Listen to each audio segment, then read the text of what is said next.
नहीं देता। जो आप करते हैं वही किए का आपको वापस मिलता है। तो अच्छा किया तो अच्छा वापस मिला, बुरा किया तो बुरा वापस मिला। वही सुख दुख का कारण बन जाता है। और हमें लगता है कि हमें कोई दुख दे रहा है, हमें कोई सुख दे रहा है। को ना काहू को सुख दुख कर दाता, निज कृत कर्म भोग सब भ्राता। कोई किसी को सुख या दुख नहीं देता, अपने अपने किए कर्म व्यक्ति को सुख दुख पहुंचाते रहते हैं। इसलिए जब आप अपने माता पिता को, दादा दादी को भागवत जी के पोथी पाठ कराते हैं तो उन्हें बड़ा सुख मिलता है और उस पुण्य से उनकी गति होती है। तो आपके जीवन में जो पितृदोष होता है वह पितृदोष समाप्त हो जाता है। लोग नहीं कहते पितृदोष चल रहे हैं, ये दोष है वो दोष है। जीवन में कितने दोष होते हैं? अच्छा ये बताओ, हम लोग जब घर बनाते हैं तो घर बनाते हैं, बहुत सारी नींव खोदते हैं तो बहुत सारी चींटियां मर जाती हैं कि नहीं? वहां बहुत सारे सांप बिच्छी रहते हैं। पर जैसे आप घर बनाते हो, खाली प्लॉट पर काम करते हो, सारे जीव जंतु या तो मर जाते हैं या तो भाग जाते हैं। तो वह क्या हुई? आपने आज तक कितनी चींटियों को मारा है बताइए? आप गाड़ी चलाते हो, कितने जीव जंतु आपकी गाड़ी के नीचे दब के मर जाते हैं। आपने नहीं किया पाप, आपने पाप जानकर नहीं किया, जानकर किसी को नहीं मारा, पर फिर भी आपके कारण तो बहुत सारे जीवों की हानि हुई कि नहीं? हाँ या ना? फिर कोई ऐसा नहीं है जो इस धरती पर बिना पाप के रह जाए। सबको पाप, सबसे पाप हो ही जाते हैं। कोई जाने अनजाने में करता है, कोई जानबूझ कर करता है, कोई अनजाने में होता है। तो हम सबसे पाप होते हैं और रोज पाप होते हैं। अब किसान नहीं चाहता इल्ली को मारना, पर वो फसल में दवाई डालता है, कीटनाशक। वो चाहता है कि मैं मारूं नहीं, किसी को नहीं मारना, पर क्या करे, मजबूरी नहीं डाले तो दवाई ना डाले तो फसल होगी ही नहीं। उसकी मजबूरी है, पर मजबूरी ही सही, पर पाप तो हुआ, जीवों की हत्या तो हुई। अब ये छोटा छोटा पाप इकट्ठा हो जाता है। अब इस पाप से कैसे बचें? इसलिए कहते हैं कि जाने अनजाने में जो पाप जीव से होते हैं वह भागवत सुनने मात्र से हर पाप की निवृत्ति हो जाती है। इसलिए हर व्यक्ति को अपने लिए भी, अपने संकल्प से भी भागवत सुननी चाहिए, क्योंकि भागवत ही ऐसी हैं जो इन पापों से हमें मुक्ति दिलाती हैं। ये मानवः पापकृतस्तु सर्वदा सदा दुराचार रता विमार्ग गाहा क्रोधाग्नि दग्धा। क्रोध करना भी पाप है। कई बार लोग गाय को एक डंडा मारे, गैया मर गई तो गौ हत्या लग गई। आपने मारना नहीं चाहा पर मारा, तभी वो मर गई, तो वो गौ हत्या है। भागवत से गौ हत्या का भी पाप मुक्त हो जाता है। कोई भी पाप हमसे हुए हैं वह सारे पाप कहां से नष्ट होते हैं? बोले श्रीमद् भागवत से ही वह पाप नष्ट हो जाते हैं। इसलिए हर जीव को अपने निमित्त, अच्छा भागवत और भागवत जी के पोथी पाठ एक ही है। भागवत सुन लो मतलब पोथी पाठ। तो आप अपने माता पिता के नाम से पोथी पाठ अभी 4 जून से बैठेंगे, पुरुषोत्तम माह चल रहा है, करा लीजिएगा। जीवन में पुण्य करने में आगे रहना है, पीछे नहीं। पाप करने में बहुत पीछे रहिए और पुण्य करने में आगे रहिए। अभी हम अमेरिका भी 1 अगस्त से लगभग 25 अगस्त तक हम अमेरिका ही रहेंगे। अमेरिका के भक्तों को कथा सुनाने जा रहे हैं।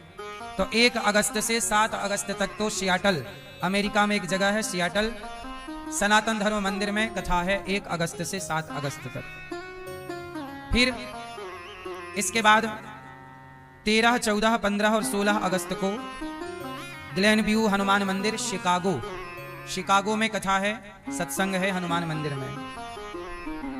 फिर इसके बाद कैलिफोर्निया में है और आगे का शेड्यूल फिर हमारी मैया श्रीमती धनुबेन पटेल जी, आपके यहाँ भी मैया के यहाँ भी अमेरिका में ही मैया रहती हैं। तो जब हम अमेरिका जाएंगे तो मैया से मिलने भी आएंगे। हमारे श्री नारायण भाई जी ने भी कहा कि हमारे यहाँ भी आइएगा, यदि समय की अनुकूलता होगी, वहाँ से 1-2 घंटे का ड्राइव होगा कहीं से भी, तो आपके यहाँ भी आएंगे। और जो भी आगे की जानकारी होगी अमेरिका के शेड्यूल की, तो वहाँ कथा कहाँ कहाँ है सत्संग, तो अभी शिकागो में, कैलिफोर्निया में और सियाटल 3 जगह की कंफर्म डेट मैंने बताई। आगे की और जो 2-2 दिन के सत्संग जहाँ जहाँ होंगे हम वो आपको बताते चलेंगे आगे। तो अमेरिका का यह टूर है। फिर इसके बाद जनवरी में ऑस्ट्रेलिया और फिजी और फ्रांस इत्यादि और कुछ देश हैं, 3-4 देश, वहाँ की डेटें हम बताएंगे। तो वहाँ जनवरी में है। तो वहां के भक्तों को जनवरी में लाभ मिलेगा, ऑस्ट्रेलिया और फिजी इत्यादि में। तो भारत के बाहर भी ये दास अनिरुद्ध जा जाकर सनातन की बातें कहकर सनातन को, जहां जहां सनातन कमजोर हुआ वहां वहां भगवान ने इस दास को भेजा कि जाओ कथा सुनाकर लोगों के अंदर सोया हुआ बुझा हुआ भक्ति का दीपक जलाओ। तो भक्ति का दीपक जलाने के लिए प्रभु आज्ञा करते हैं, जहां जहां के लिए वहां वहां जा जाकर के कथाओं की गंगा बहानी होती है। हम लोग तो देखो भगवान के दास हैं, भगवान की जो आज्ञा होती है उसी आज्ञा से कार्य करते रहते हैं। हमारी अपनी कोई इच्छाएं नहीं होती बुलाने का, और जहां जहां प्रभु आज्ञा करते हैं। अब वृंदावन में कहते हैं बिहारी जी की मर्जी के बिना कोई नहीं आता। यदि दास वृंदावन में कथा सुना रहा है और वृंदावन में यदि सेवा चल रही है गौरी गोपाल की, तो ये मेरे द्वारा नहीं, स्वयं भगवान चाह रहे हैं, इसलिए क्योंकि यहां तो उनकी मर्जी के बिना कोई आता नहीं है। तो फिर ये सारे कार्य किसकी मर्जी से होंगे? तो वही है कि जीवन को जब आप सौंप देंगे, समर्पण कर देंगे, तो भगवान अपने हिसाब से चलाते रहते हैं। तो आप भी अपने पितरों के लिए भागवत जी के पोथी पाठ करा सकते हैं और गौरी गोपाल की सेवाओं से जुड़ सकते हैं। कल हमने सुना कि गोपियों को छोड़कर भगवान वृंदावन से मथुरा गए, कंस को मारा, पढ़कर उज्जैन से भगवान जब वृंदावन आए तो भगवान ने उद्धव जी को वृंदावन भेजा। उद्धव जी से कहा, उद्धव वृंदावन जइयो, मैया से मिलकर कहियो, याद करत तेरो सांवरो। भगवान ने उद्धव जी से कहा, उद्धव उद्धव वृंदावन जइयो, मैया से मिलकर कहियो, याद करत तेरो सांवरो। मतलब भगवान कह रहे हैं उद्धव जी आप वृंदावन जाओ और मेरी माँ से कहना कि मैं उन्हें बहुत याद करता हूँ, बहुत याद आती है माँ। जब भी भगवान कृष्ण देवकी, अब देखो भगवान वृंदावन से मथुरा गए तो वहां माता देवकी मिल गई, तो देवकी माँ भगवान को परोसती हैं दाल चावल सब्जी, भोजन, लाला आ भोजन कर। और जब कन्हैया भोजन करने बैठते हैं तो देवकी मैया एक कटोरी में मक्खन धर देती हैं, एक कन्हैया ये मक्खन खाना, मक्खन रोटी आप खाना, तो अब ये मक्खन भी है। तो भगवान ना मक्खन को किनारे कर देते हैं। तो देवकी मैया बोली, लाला मैंने तो सुना है कि तुझे मक्खन बड़ा प्रिय है, तू मक्खन किनारे क्यों कर रहा है, खाता क्यों नहीं है? कन्हैया बोले कि मैया जब मैं इस मक्खन को देखता हूं ना तो इस मक्खन में अपनी यशोदा मैया की छवि नजर आ जाती है, अपनी मैया दिखती है यशोदा। मुझे मक्खन तो प्रिय है पर मैया के हाथ का पसंद है, मुझे और कोई मक्खन नहीं चाहिए। मुझे तो जब मैया अपनी गोद में मक्खन बैठा के खिलाती तो मुझे अपनी माँ की याद आ जाती थी मक्खन को देखकर। देखो जरा, भक्त जो है कण कण में भगवान को देखता है और भगवान भी कण कण में अपने भक्त को ढूंढते हैं। मक्खन में मैया दिख रही है, मक्खन में मैया यशोदा का दर्शन हो रहा है, किसे? भगवान को। भगवान रोने लग जाते मैया मैया कह के। फिर देवकी मैया हृदय से लगाती, बेटा मैं भी तो तेरी माँ हूँ। हाँ माँ आप तो माँ हो, लेकिन आपने तो जन्म देते ही मुझे अपने से दूर कर दिया था, वो तो मैया यशोदा ने मुझे अब दूध पिलाया और अपने हृदय से लगाया, इसलिए मुझे तो यशोदा मैया की बड़ी याद आती है। अच्छा लाला तो एक काम कर, चल मैं तुझे तेरी मैया से मिलाकर लाती हूँ, यशोदा से मिलाकर लाती हूँ। कन्हैया बोले मैं जा नहीं सकता, आप कह रही हो कि चलो पर मैं जा नहीं सकता। क्यों? भगवान बोले मेरी मजबूरी है। क्या मजबूरी है आपकी? भगवान बोले कि मैंने कंस को मारा है, तो कंस का जो ससुर है जरासंध वो बड़ा पावरफुल है। अब उसने मथुरा पर आक्रमण कर दिया है, एक बार तो मैंने उसे हरा दिया, भगा दिया, लेकिन यदि मैं वृंदावन गया और मैया से मिला, गोपियों से मिला, तो जरासंध को पता चल जाएगा कि कन्हैया की कमजोरी वृंदावन है, फिर वो मुझे नुकसान नहीं पहुंचाएगा, फिर वो मैया को बाबा को बंदी बना सकता है, गोपियों को बंदी बना सकता है और मेरे भक्तों पर, मेरी मैया पर, मेरे मित्रों पर, ग्वालों पर अत्याचार कर सकता है। इसलिए मैं अपने प्रेम को प्रकट नहीं होने देना चाहता। इसलिए श्री गोपियां तड़पती रहीं, मैया कृष्ण के लिए तड़पती रहीं, पर कृष्ण नहीं आए। लोग कहते हैं निष्ठुर है कन्हैया, हाँ व्यवहार से तो ऐसी लगता है कि कन्हैया बड़े निर्दयी हैं, पर यह बात नहीं थी। गहरी बात यह है कि भगवान श्री कृष्ण चाहते थे आना, मिलना, पर नहीं मिल पाए। क्यों? क्योंकि यदि वो आते तो फिर जरासंध यहां आक्रमण करता, यहां नुकसान पहुंचाता, इसलिए अपने प्रेम को दबा करके रखा। इसलिए कहते हैं ना, स्त्री अपने प्रेम को प्रकट कर देती है पर पुरुष अपने प्रेम को जल्दी प्रकट नहीं करता। बेटे से माँ बहुत प्रेम करती है। अच्छा बताओ, बेटे से ज्यादा प्रेम कौन करती है, माँ या पिता? जोर से, जोर से, जोर से। हाँ, स्त्रियों को यही लगता है कि बेटे से तो मैं ज्यादा प्रेम करती हूँ, क्योंकि आपका प्रेम प्रकट है। लेकिन आपके बेटे से आपके पति अर्थात बेटे का पिता भी उतना ही प्रेम करता है, लेकिन उसका प्रेम अप्रकट होता है। उसका प्रेम प्रकट, स्त्री के प्रेम और पुरुष के प्रेम में यही अंतर है कि स्त्री का प्रेम दिखता है, स्त्री का प्रेम दिखता है, प्रकट है, पर पुरुष का प्रेम अप्रकट होता है, वो दिखता नहीं है। बाप बेटे को डांटता है तो ऐसे लगता है कि ये कैसा बिल्कुल प्यार व्यार नहीं करता बच्चे से, लेकिन नहीं, उसकी डांट में, उसकी फटकार में, उसके सीख में उसका ही भविष्य छिपा हुआ होता है। पिता का प्रेम अलग तरह का होता है, माँ का प्रेम अलग तरह का होता है। कहते हैं ना, माँ बच्चे को गोद में लेती है, यहाँ काख में, यहाँ लेती है, तो माँ का सिर और बच्चे का सिर बराबर हो जाता है। जब गोद में बेटा आएगा ना, तो बच्चे का सिर भी यहीं पहुंच जाएगा जहां आपका सिर है। तो माँ बच्चे को उतना ही दिखाती है जितना स्वयं देखती है, कि बेटा जितना मैं देखती हूं उतना तू भी देख। लेकिन पिता जो होता है अपने बेटे को कांख में नहीं, अपने कंधे पर बिठाता है, और पिता के सिर से भी ऊपर बेटे का सिर हो जाता है, कि पिता कहता है कि बेटा मैं जितना देखता हूं उससे आगे का तू देख। तो पिता का प्रेम अप्रकट है, पर है। हम ये नहीं कहते कि किसका ज्यादा है और किसका कम है, हम तुलनात्मक नहीं ले जा रहे हैं आपको, लेकिन ये बता रहे हैं कि स्त्री का प्रेम प्रकट है। अच्छा, देखने को ये आप मिलता होगा, पूरी दुनिया का रेशो देखिएगा, स्त्रियों को और पुरुषों को हार्ट अटैक ज्यादा किसको आता है? हार्ट अटैक किसको ज्यादा आता है? पुरुषों को। क्यों? क्योंकि पुरुष कोई भी चीज व्यक्त नहीं करता, उसके भीतर भीतर वो चलती रहती है, किसी को बताता नहीं है। वो कोई टेंशन, कोई दिक्कत, कोई समस्या, वो कड़वा घूंट प्याला जहर का पीता रहता है, टेंशन का, बताता नहीं है, पत्नी को भी नहीं बताता, माँ को भी नहीं बताता। इसलिए वो सोचता सोचता उसके अंदर घुटन होते होते वो निपट जाता है। लेकिन स्त्रियों में ऐसा नहीं है। अधिकांश 95% स्त्रियां ऐसी होती हैं कि उन्हें कोई भी दिक्कत होती है, वो किसी ना किसी को अपनी बात शेयर जरूर करती हैं, माँ को, पति को, बेटे को, बहू को, बेटी को, फ्रेंड को, किसी एक को। स्त्री किसी को बता ही देती है अपने मन की बात, पर पुरुष अपने अंदर की बात किसी को नहीं बताता। इसलिए पुरुषों के हार्ट अटैक ज्यादा हैं, स्त्रियों के हार्ट अटैक कम है, क्योंकि बताने से, कहने से हल्का हो जाता है, जी हल्का हो जाता है, मन हल्का हो जाता है। स्त्रियां तो बता के अपना जी हल्का कर लेती हैं, पुरुष घुटता रहता है। इसलिए कहता हूं कि पुरुष के भी दर्द को समझा जाए। स्त्रियां रोती हैं, पुरुष नहीं रोता। स्त्रियां रोएं तो लोग उन्हें चुप कराते हैं, अरे ना रो, हम तुम्हारे साथ हैं। पुरुष का भी मन करता है रोने का, पुरुष का भी जी करता है कि मैं रो लूं, पर वो रोए किसके आगे? कहते हैं ना, यदि पुरुष रोने लग जाए तो लोग उसे कमजोर समझ लेते हैं, ये कमजोर है। स्त्री का रोना उसकी ताकत है, और पुरुष का रोना उसकी कमजोरी समाज मानता है ना। इसलिए ये बात कहते जरूर हैं कि भेदभाव, लड़कों को ज्यादा प्यार मिलता है, लड़की को कम, है ना। एक पक्ष ये है कि सब लोग लड़का चाहते हैं, लड़की चाहने वाले कम हैं।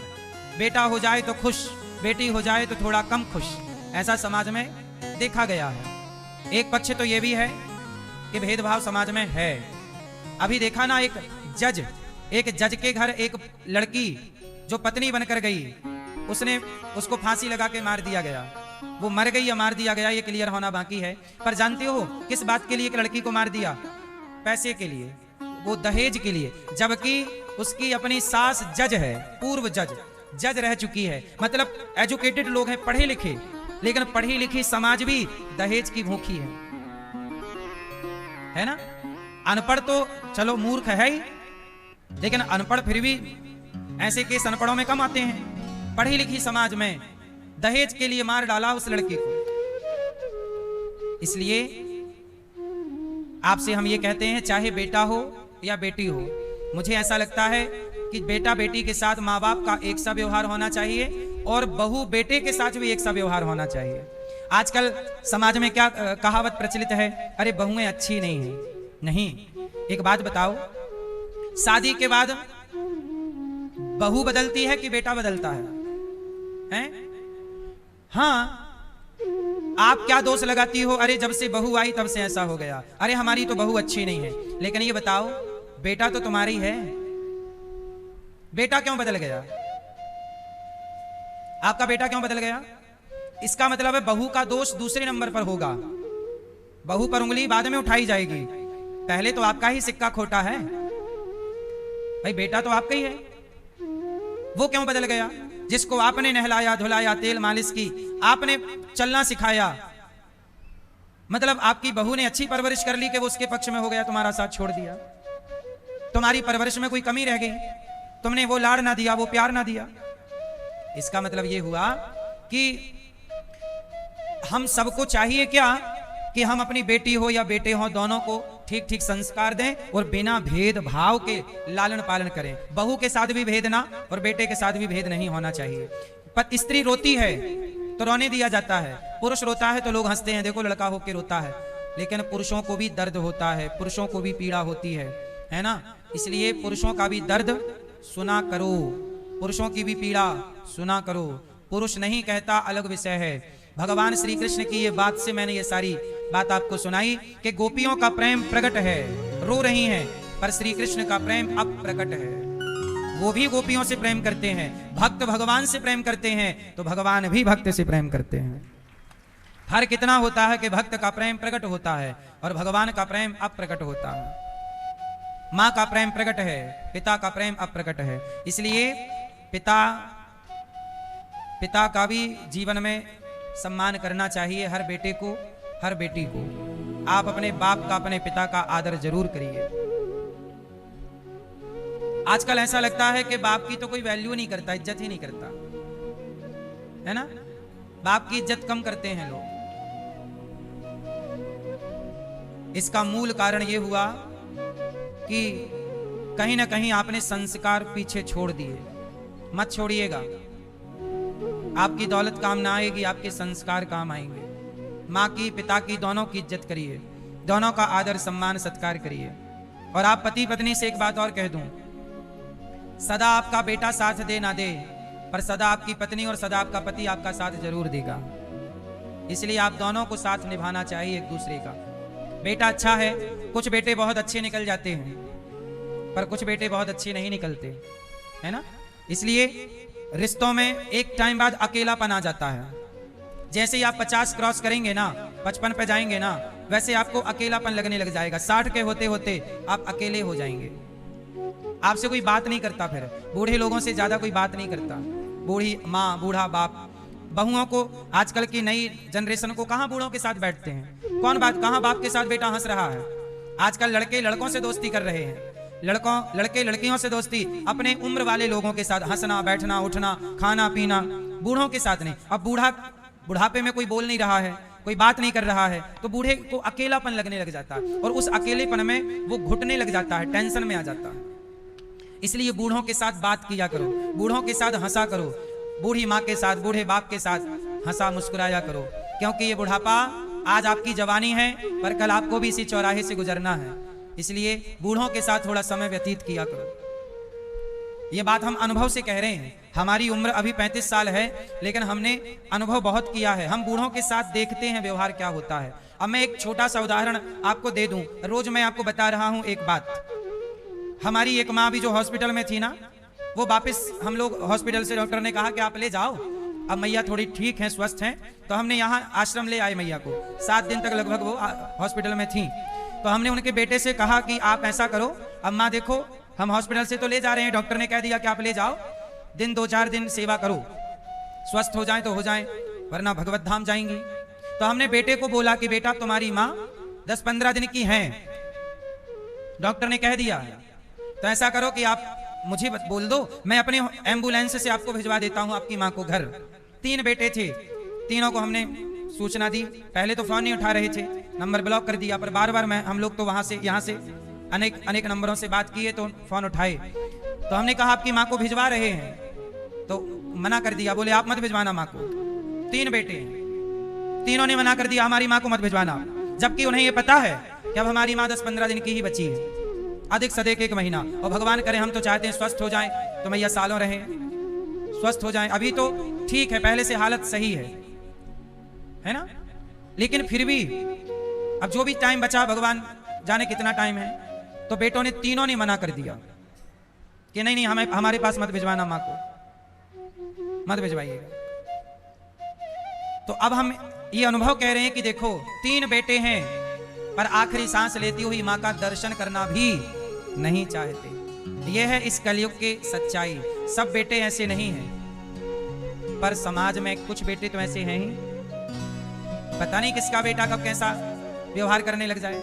इसलिए कहता हूं, जीवन बेटों के भरोसे मत जिया करो, जीवन भगवान के भरोसे जिया करो, है ना। बेटा है अच्छा है, बहू है अच्छा है, सेवा करें अच्छी बात है, पर भगवान से ये कहना कि प्रभु हमें किसी के आश्रित मत करिएगा, हमें बेटों पर भी निर्भर नहीं बनना है, हमें प्रभु आप पे निर्भर, हमें भगवान पे निर्भर होना है। प्रभु हम आपके दास बने रहें, और बेटों का व्यवहार अच्छा है, अच्छी बात है, आप खुश रहिए। पर जैसे आप लोग कहते हैं ना, बुढ़ापे में रोटी कौन देगा, बुढ़ापे में पानी कौन देगा, ये मत सोचा करो।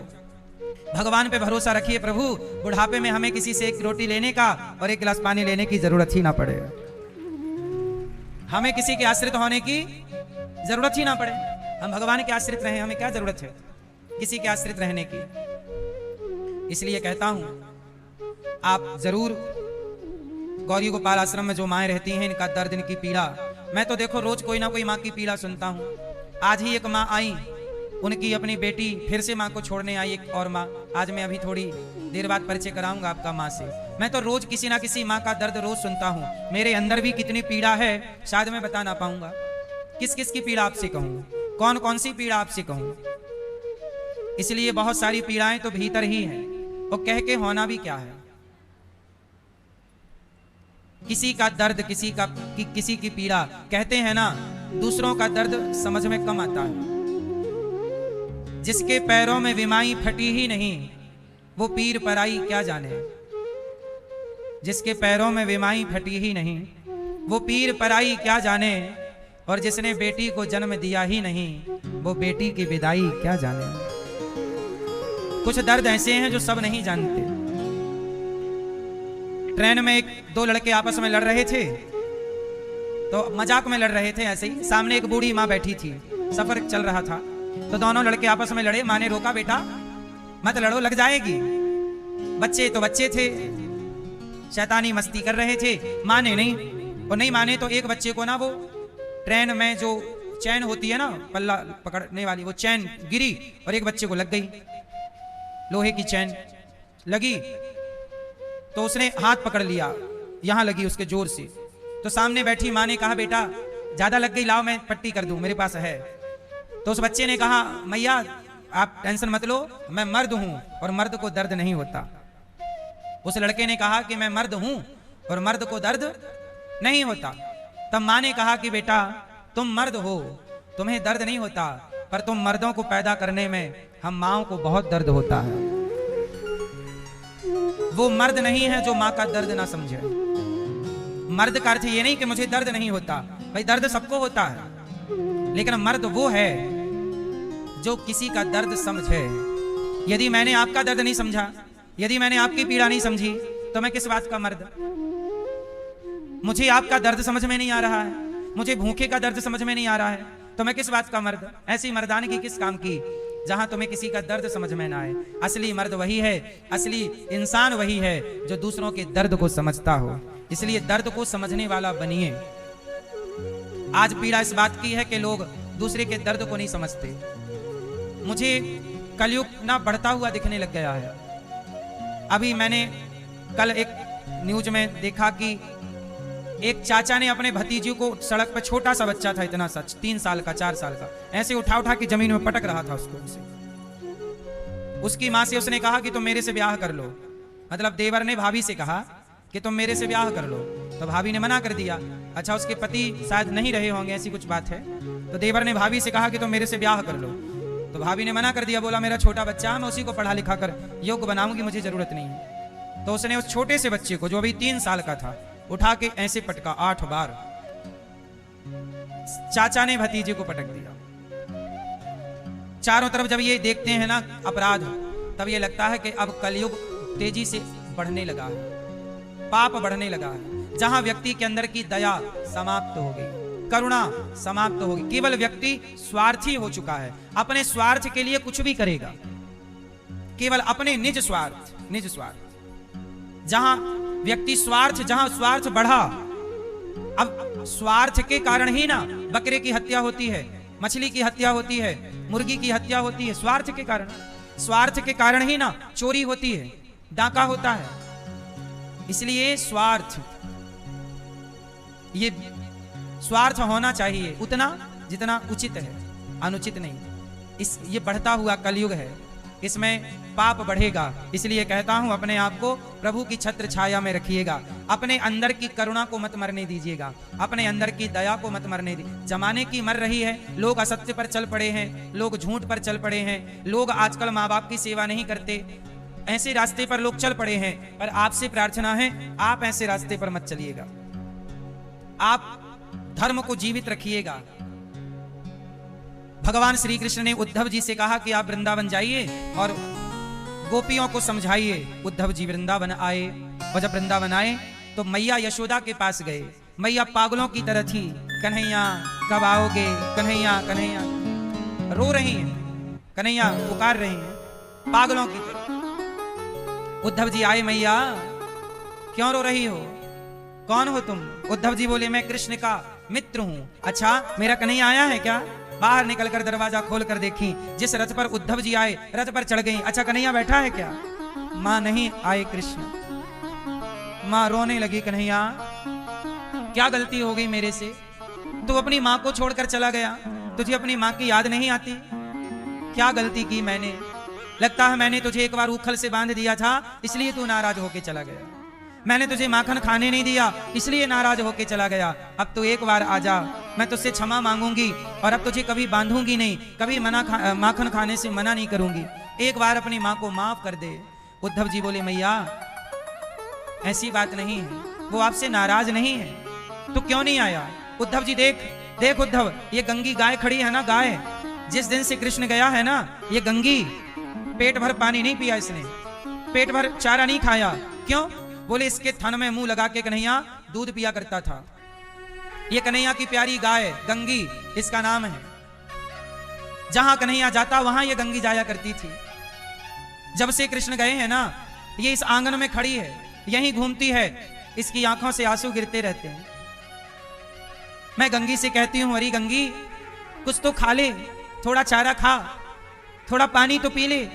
तो ये सिर हिला देती है कि मैं नहीं पीऊंगी पानी, नहीं पीऊंगी पानी और नहीं खाऊंगी चारा, और चिल्लाती है, रमाती है, माँ माँ ऐसे रमाती है, मानो कृष्ण को बुलाती है, कृष्ण आओ अपना दर्शन दो, तब मैं खाऊंगी, तब मैं पानी पीऊंगी। उद्धव, मैं तो इंसान हूं रे, मैं तो समझा लूंगी अपने आप को, जरा तू ही समझा दे इस गाय को, ये खा लिया करे, ये पी लिया करे। जिस दिन से कृष्ण गए हैं खाना पीना छोड़ दिया है। वो मैं कहती हूँ कि तू मर जाएगी और कन्हैया आएंगे तो दूध कैसे पिलाएगी? तो जीने के लिए थोड़ा सा खा लेती है, जीने के हिसाब का थोड़ा सा पानी मेरे कहने से पी लेती है। अब तू ही समझा उद्धव से, तू समझा। कैसे समझाएगा? अब गाय को कैसे समझाए? गाय रो रही है। मैया यशोदा कहते कहते धड़ाम से गिर गई कि बूढ़े से बड़ी बड़ी दाढ़ी वाले कोई पुरुष आए, उठाकर यशोदा ऐसे ना अचेत होकर गिर, कृष्ण आएंगे और कहा कि मैया के हाथ का मक्खन खाना और तू मर जाएगी तो तुझे जीना होगा यशोदा, कृष्ण के लिए जीना होगा। उस यशोदा की आंख खुल जाती है। कृष्ण कहकर गए हैं मैं आऊंगा, यदि वो ये कह देते कि मैं नहीं आऊंगा, ये सब लोग मर जाते। इंतजार है कि आएंगे, इसलिए जी रही हूं या जी रहा हूं कि वो आएंगे। वो बूढ़े से कौन? उद्धव जी ने कहा, बाबा तुम कौन हो? बोले, मैं नंद बाबा हूं, कृष्ण का पिता हूं। तो बाबा ये तुम्हारी हालत कैसी हो गई? ये मैया सूख गई है। नंद बाबा बोले, उद्धव जिस दिन से कृष्ण गए हैं ना, ये पूरे वृंदावन में किसी के घर ठीक से दीपक नहीं जला, किसी के घर ठीक से भोजन नहीं बना। बस इसलिए लोग थोड़ा कंदमूल फल खा लेते हैं कि मर ना जाए, क्योंकि यदि हम मर गए और तब कृष्ण आए तो कौन स्वागत करेगा, कौन मक्खन देगा, कौन उनकी सेवा करेगा? इसलिए जिंदा है, मतलब जीवित भी है तो किसके लिए? भगवान कृष्ण के लिए। यही हाल रामायण में लिखा है कि जब राम वनवास गए तो 14 साल तक अयोध्या में किसी के बेटी का विवाह नहीं हुआ। किसी के घर 14 साल तक अयोध्या में बच्चा पैदा नहीं हुआ, किसी के घर। राम का वियोग केवल कौशल्या, दशरथ जी, सुमित्रा जी तक सीमित नहीं था। अयोध्या के छोटे छोटे बच्चों से लेकर बुजुर्गों तक सब राम से इतना प्रेम करते थे कि जब राम गए तो सबको ऐसा लगा कि मेरा बेटा चला गया, मेरा अपना चला गया। ये अपनापन था भगवान के लिए। इसलिए कहता हूं, भगवान से फॉर्मेलिटी ना हो, औपचारिकता से ना जुड़े रहिएगा। भगवान से एक अपनापन होना चाहिए। क्या होना चाहिए? एक अपनापन, अपनापन हो। श्री कृष्ण की याद में मैया से बात करते करते उद्धव जी की रात बीत गई। सवेरा हुआ, स्नान करके उद्धव जी गोपियों के पास गए। गोपियां पेड़ की छांव में बैठकर कृष्ण की चर्चा कर रही हैं। गोपियों ने कहा, कोई उद्धव जी आए हैं, वो कृष्ण का संदेशा लाए हैं। तो गोपियों ने कहा, उद्धव क्या लाए हो? उद्धव जी ने कहा कि तुम रोती क्यों हो, किसकी बातें करती हो? गोपियां बोली, हमारे पास और किसकी बात है, हम तो केवल कृष्ण की बात करती हैं, उनके सिवा हम किसकी बात कर सकती हैं? उद्धव बताओ, क्या हमारे कृष्ण हमें भूल गए हैं? उद्धव जी बोले, नहीं, आपके कृष्ण आपको याद करते हैं, आपसे बहुत प्रेम करते हैं। ये बताओ कि आप में से राधा कौन है? उद्धव जी ने पूछा कि आप में से राधा कौन है? तो सब सखियों ने कहा कि क्यों, राधा से क्यों मिलना है? क्योंकि कृष्ण सबसे ज्यादा राधा की बात करते हैं कि मेरी राधा मेरे लिए रो रही होगी, मेरी राधा मुझे बहुत प्रेम करती है। जब मैं आने लगा तो राधा बोली कि कृष्ण तुम चले जाओगे, जब आओगे तो मुझे जीता हुआ पाओगे, मैं मर जाऊंगी तुम्हारे बिना। कन्हैया ने कहा कि राधा, ये बांसुरी तुम रख लो, मेरी बांसुरी तुम रख लो, और मैं तुम्हें वचन देता हूं कि मैं तुमसे मिलने जरूर आऊंगा। बस 2 दिन की बात। 2 दिन के कह करके कृष्ण गए और बांसुरी दे करके गए। भगवान कृष्ण अपनी बांसुरी वृंदावन से बाहर लेकर ही नहीं गए। राधा जी बस वो बांसुरी सामने रखती और उसी बांसुरी को देखती, टुकुर टुकुर देखती। राधा जी के पांव में एक छोटा सा घाव था। सब गोपियों ने कहा कि चलो तुम्हें राधा जी से मिलाते हैं। उद्धव जी को ले गए राधा रानी के पास। तो राधा रानी के पांव में एक घाव था। तो उद्धव जी ने कहा कि ये चोट कैसे लग गई? राधा जी ने कहा कि आप कौन हैं? बोले, मैं कृष्ण का मित्र हूं और आपके लिए उन्होंने मेरे द्वारा एक पत्र भेजा है, मैसेज।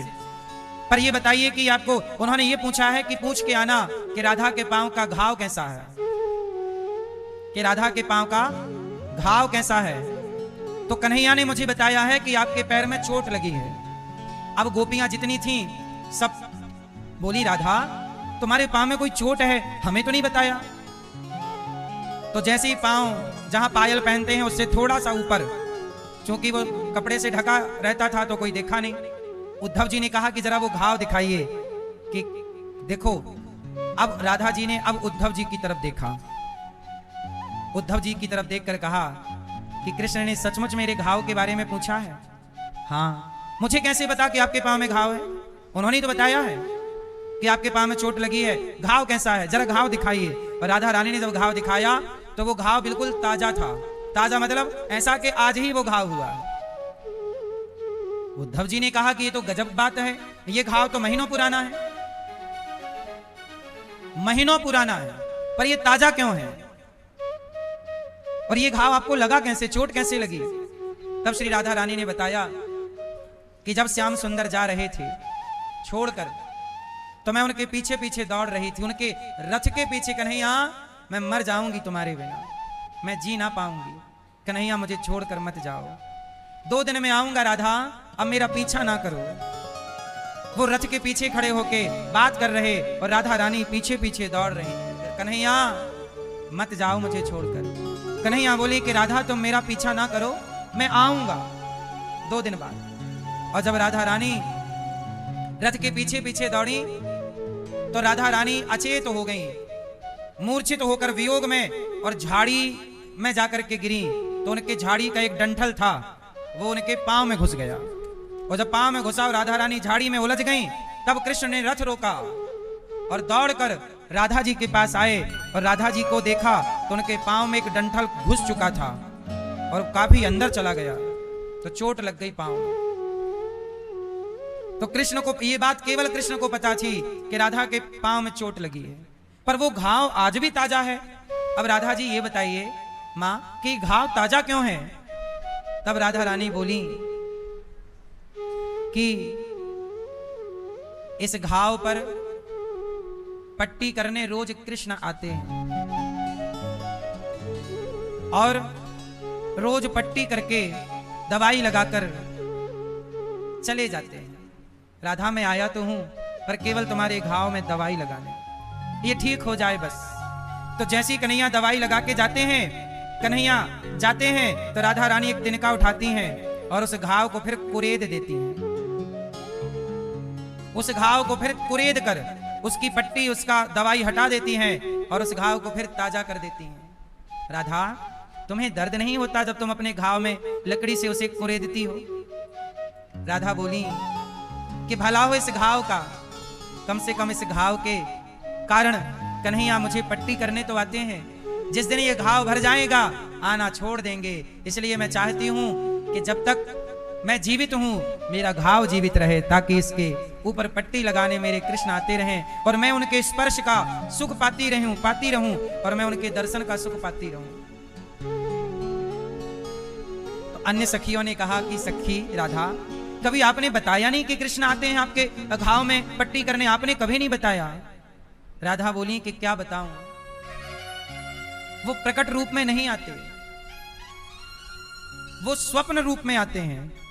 तो सखियों ने कहा कि आप तो सोती ही नहीं हो, और जब आप सोती ही नहीं हो तो आपको सपना कैसे आता है? वो सपना नहीं आता तो आपके पांव ये घाव में पट्टी और मलहम कैसे कन्हैया लगाते हैं? बोले स्वप्न में नहीं, जागृत स्वप्न में।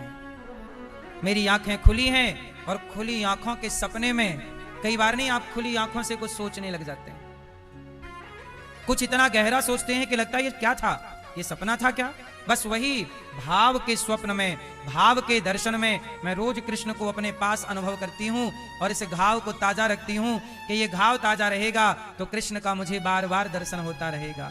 ये कहकर राधा रानी रो पड़ी, उद्धव मेरे से कोई बहुत बड़ा अपराध हो गया है जो कृष्ण मुझे छोड़कर चले गए। पर ये बताओ कि मेरे प्रभु ने मेरे लिए पत्र क्या भिजवाया है, जरा पढ़कर सुनाओ, क्या लिखा है पत्र में? उद्धव जी ने पत्र निकाला और राधा रानी के नाम का पत्र निकालकर उद्धव जी ने पढ़ा, और जो कृष्ण ने लिखा था उद्धव जी पढ़ रहे हैं। कृष्ण ने लिखा है, राधा तुम ये मत समझना कि मैं तुम्हें भूल गया हूं, जैसे कोई श्वास लेना नहीं भूल सकता, ऐसे राधा तुम तो मेरी श्वास हो, तुम तो मेरी प्राण हो। मुझे कुछ कार्य करना है, कंस को मारना था, आगे पापियों को मारना है, इसलिए मुझे जाना पड़ा आपके पास से, लेकिन मेरा मन, मेरी आत्मा, मेरा हृदय आपके चरणों में है, आपके पास है। राधा रानी, राधे मैं तुम्हारा यह ऋण, तुम्हारे इस प्रेम का ऋण कभी चुका ना पाऊंगा। इस तरह कृष्ण राधा जी के लिए पत्र लिखते हैं। पत्र सुनते सुनते राधा रानी रोती हैं, हे श्याम सुंदर, हे श्याम सुंदर, और रोती रोती राधा रानी मूर्छित हो जाती हैं। देखो ये क्या था, ये प्रेम है। बातें कृष्ण की, सपना कृष्ण का, ख्याल कृष्ण का, मतलब दूसरी कोई बात ही नहीं। घाव है तो कृष्ण के लिए, प्राण है तो कृष्ण के लिए। क्या है ये? इससे उच्च कोटि की भक्ति हो सकती है तो गोपियों का और राधा रानी का ये प्रेम केवल ये बताने के लिए है कि प्रभु से प्रेम करने वाले ऐसे ही प्रेम करें जैसे गोपियों का प्रेम है। यही प्रेम है। प्रेम गली अति सांकरी, जामे दो न समाए। प्रेम क्या है? प्रेम किसे कहते हैं? क्या आप बता सकते हैं कि प्रेम किसे कहते हैं? बताओ अच्छा, प्रेम किसे कहते हैं? बताओ प्रेम किसे कहते हैं? जो प्रेम गली में आए नहीं, प्रियतम का ठिकाना क्या जाने, जिसने कभी प्रेम किया ही नहीं वो प्रेम निभाना, क्या जाने जिसने कभी प्रेम।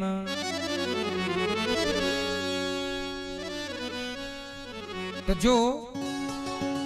जो प्रेम गली में आए नहीं, वो प्रेम निभाना क्या जाने। जिस दिल में न पैदा दर्द हुआ, वो पीर पर आई क्या जाने।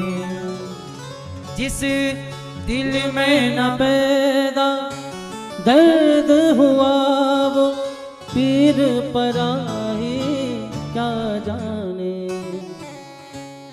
मीरा है दीवानी मोहन की,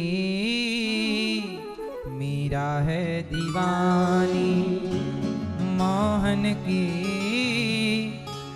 दुनिया ये दीवाना क्या जाने।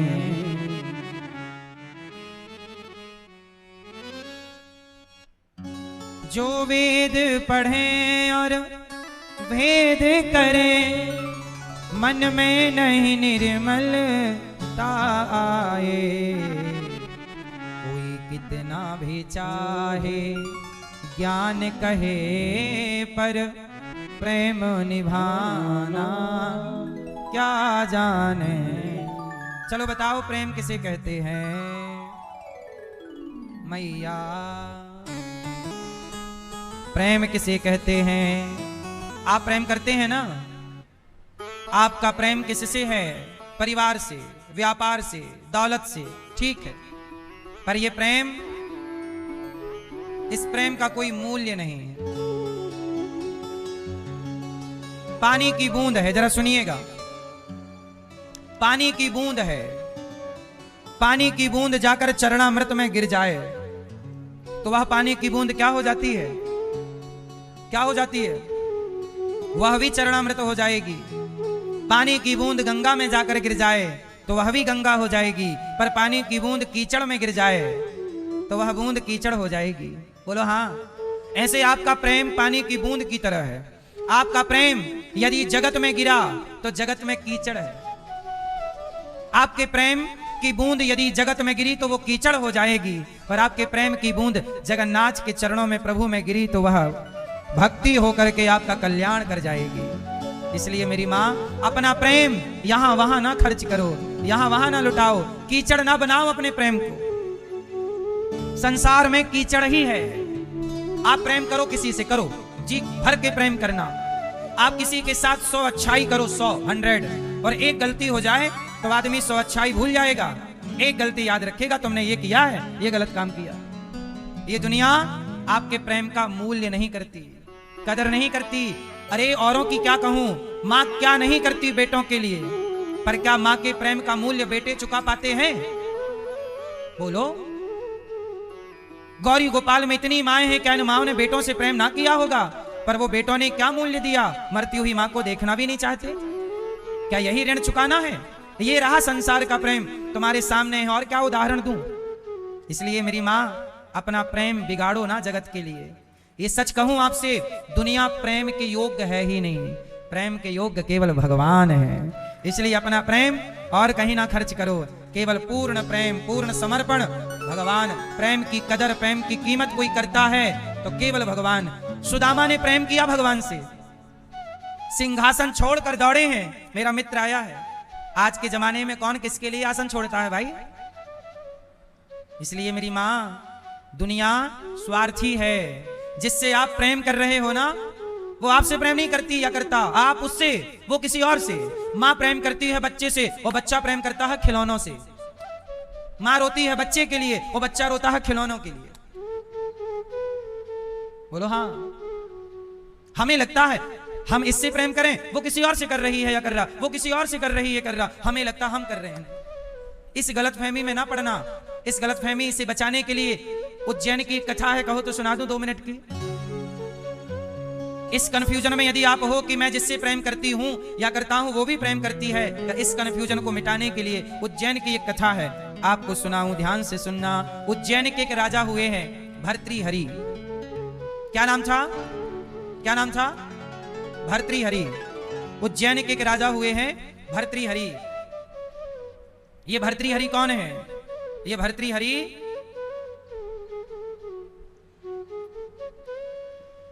जो विक्रमादित्य है ना, विक्रमादित्य का नाम सुना है? विक्रम संवत जिनसे चलता है, ये विक्रमादित्य के सगे भाई हैं। क्या नाम है? राजा भर्तृहरि। ये राजा हैं उज्जैन के भर्तृहरि। उस समय भारत की राजधानी उज्जैन हुआ करती थी भर्तृहरि के जमाने में। उज्जैन भगवान महाकाल की नगरी। भर्तृहरि अपनी पत्नी से बहुत प्यार करते थे। भर्तृहरि की पत्नी बहुत सुंदर और बहुत प्यार करते थे राजा अपनी रानी को। एक दिन क्या हुआ, एक ब्राह्मण, एक साधु भर्तृहरि के पास आए। महाराज, आपके लिए हम ये फल लाए हैं। भर्तृहरि से कहा, आप इसे खा लीजिए, आप खाएंगे तो सदा जवान रहेंगे, सुंदर रहेंगे, लंबे टाइम तक अमर हो जाएंगे, आप मरेंगे नहीं जल्दी, हजारों साल तक के लिए आप जीवित रहेंगे और जवान रहेंगे, सुंदर। मैंने तपस्या की तो मुझे देवताओं ने यह फल दिया है। लेकिन साधु बोले कि मैं अमर होके क्या करूंगा? आप राजा हो, आप अमर रहोगे, लंबे समय जियोगे तो प्रजा आपसे सुखी रहेगी। तो राजा आप फल खाओ। अब राजा को जब फल मिला तो राजा को लगा कि ये फल मैं खाऊंगा तो मैं सुंदर रहूंगा, मैं जवान रहूंगा, पर मैं तो प्रेम अपनी पत्नी से करता हूं, इसलिए वो ये फल खाएगी तो वो जवान और सुंदर रहेगी, तो वो मुझे सुख देती रहेगी। तो अपनी पत्नी को रात को गए, राजा फल दिया, देवी ये फल आप खाओ, सदा जवान रहोगी, सुंदर रहोगी, खाओ। पत्नी बोली अच्छा मैं बाद में खाऊंगी, सवेरे पूजा करके। अब राजा चले गए अपने काम पे। अच्छा, रानी का चक्कर था सेनापति से, ये बिल्कुल सत्य घटना है। राजा प्रेम करते रानी से और रानी का चक्कर था सेनापति को बुलाया चुपके से, आओ आओ आओ, बुलाया, कहा ये फल खा लो, सदा जवान रहोगे, सदा सुंदर रहोगे, तो हमारा मनोरथ पूरा करते रहोगे, खाओ, तुम्हारे लिए फल है ये सदा जवान रखने का फल। अब सेनापति को दे। सेनापति बोले मैं यहां नहीं खा सकता, कोई देख लेगा, भाग गया। अच्छा, सेनापति का चक्कर था वहां की नाचने वाली से, नर्तकी से। अब सेनापति ने नर्तकी को बुलाया, यहां चुपके से, ये मैं तुमसे बहुत प्यार करता हूं, ये फल तुम खाओ, सदा सुंदर रहोगी, सदा जवान रहोगी। अब नाचने वाली ने कहा अच्छा ठीक है मैं खा लूंगी। सेनापति चला गया। अब नाचने वाली को लगा मैं अमर होके भी करूंगी क्या, मुझे तो नाचना ही है, अमर होंगी और नाचती रहूंगी, इसलिए मेरे राजा बहुत अच्छे हैं, मेरे राजा बड़े धर्मात्मा हैं, सत्यवादी हैं। यदि मेरे राजा फल खाएंगे तो लंबे समय तक वो शासन करेंगे और प्रजा को सुख देंगे। तो अब नर्तकी गई, रहा महाराज की जय हो। महाराज मैं आपसे अकेले में मिलना चाहती हूँ, जरा सी देर का काम। हाँ हाँ बताओ। बोले ये फल। अब राजा हक्का बक्का ये फल समझ गए, तो वही वाला है। बोले महाराज ये फल खाओ, इसका चमत्कार है आप सदा जवान रहेंगे, सुंदर रहेंगे, अमर हो जाएंगे लंबे समय के लिए, खाओ। राजा बोले वो सब ठीक है, ये बता तेरे पास कैसे आया? नर्तकी बोली महाराज वो मेरा चक्कर थोड़ा सेनापति से चलता रहता है, तो सेनापति ने दिया है कि ये उनको कहीं मिला होगा। अच्छा, इसको क्या पता कि सेनापति को कहां से मिला? बोले सेनापति। अब सेनापति हाजिर हो, सेनापति को बोला ये फल कहां से आया, फांसी पे चढ़ाऊंगा, जल्दी बोल। अब सेनापति डरा, महाराज क्षमा करना, वो थोड़ा हमारा चक्कर रानी जी से है, तो रानी जी ने हमें ये फल दिया है, कहा है कि सुंदर रानी को कहीं से मिला होगा, बोली कि खा लो तुम जवान रहोगे, सुंदर रहोगे, फल खाओगे। अब रानी को कहां से मिला राजा को पता है कि रानी को मैंने ही दिया। राजा को वैराग्य हो गया। राजा को लगा राम राम, मैं जिस रानी से प्रेम करता रहा वो रानी किसी और से प्रेम करती है, रानी जिससे प्रेम करती है वो किसी और से प्रेम करता है। यही जीवन की सच्चाई है।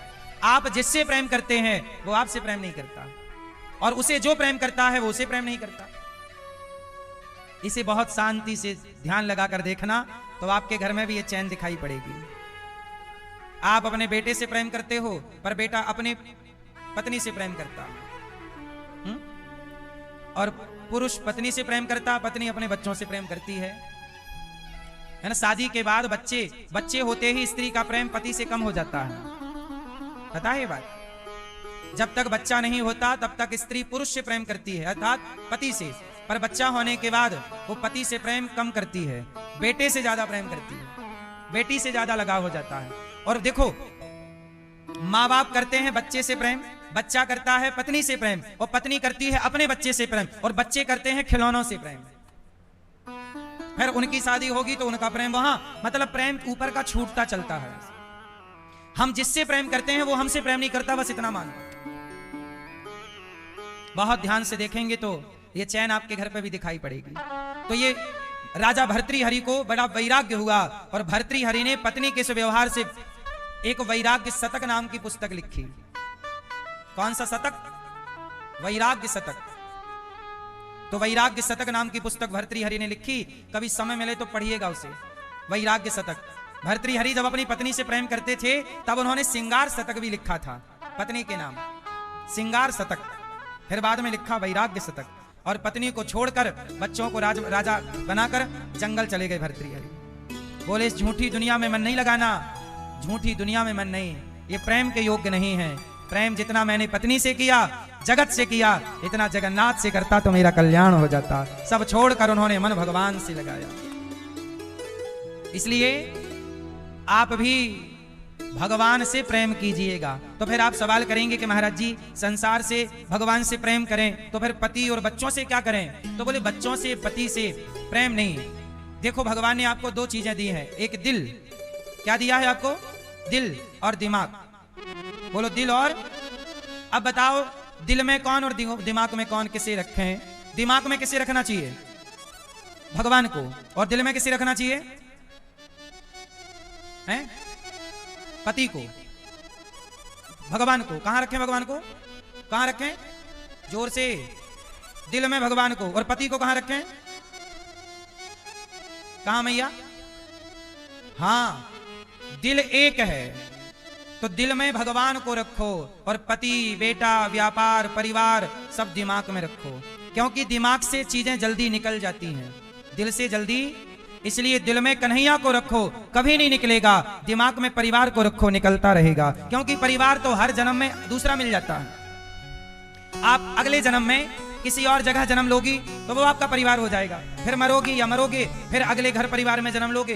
तो परिवार माता पिता भाई बहन पति पत्नी बच्चे हर जन्म में बदल जाते हैं, पर भगवान हर जन्म में।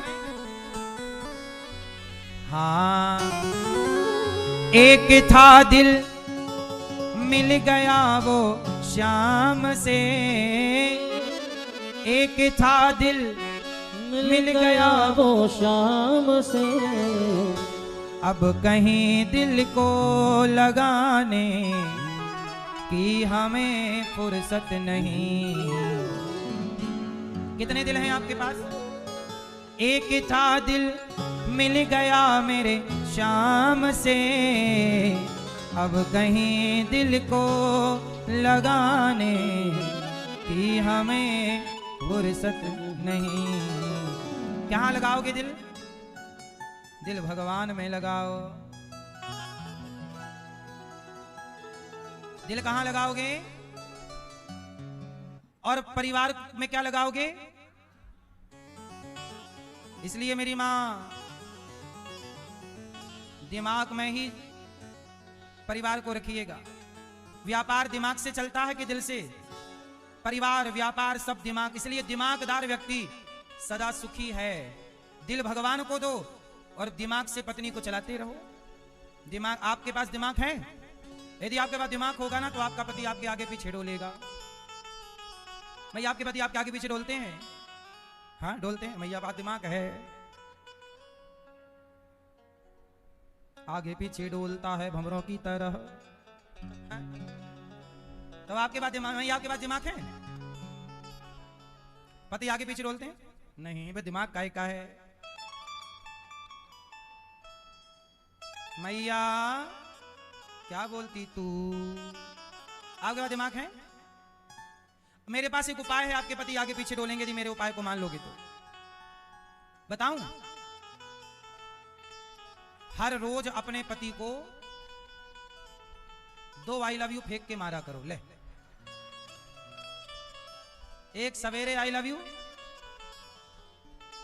ऑफिस में जाते समय एक आई लव यू चिपका दिया, आई लव यू, और जैसे ही घर में आए आई लव यू, दो आई लव यू फेंक के रोज मारो पति को। और एक चीज और, अपने पति के लिए झूठा ही एक गाना गाया करो, क्या मिले हो तुम हमको बड़े नसीबों से। रोज कहा करो कि हमें तो आप जैसा पति ही चाहिए, आप बहुत अच्छे हैं, बहुत सुंदर हैं, बहुत बुढ़े हो पर अच्छे हो।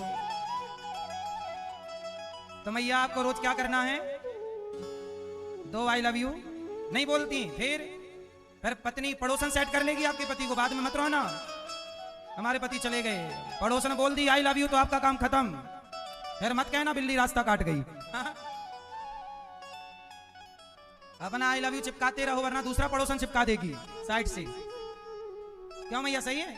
आजकल पड़ोसन आई लव यू लिए बैठी है, मौका मिला नहीं कि फेंक दी, आई लव यू फेंक के मार रही है वो आजकल बैठी बैठी। और तुम्हारे पति भी कम नहीं है, वो वहीं देखते हैं सामने वाली खिड़की में एक चांद का टुकड़ा रहता है। फिर मत रोना मेरी माँ, मेरी बात मान लो, हैं? हाँ, हमारा काम है बताना, बाद में मत कहना हमें किसी ने बताया नहीं, है ना मैया? तो आप लोग क्या करोगी, अपने पति को 2 आई लव, मैया आप 2 आई लव यू मारना फेंक के ले, और क्या कहोगी आप, मिले हो तुम हमको, नहीं गाओगी? मैया ऐसे शर्मा रही हो जैसे हम तुम्हारे जेठ हों।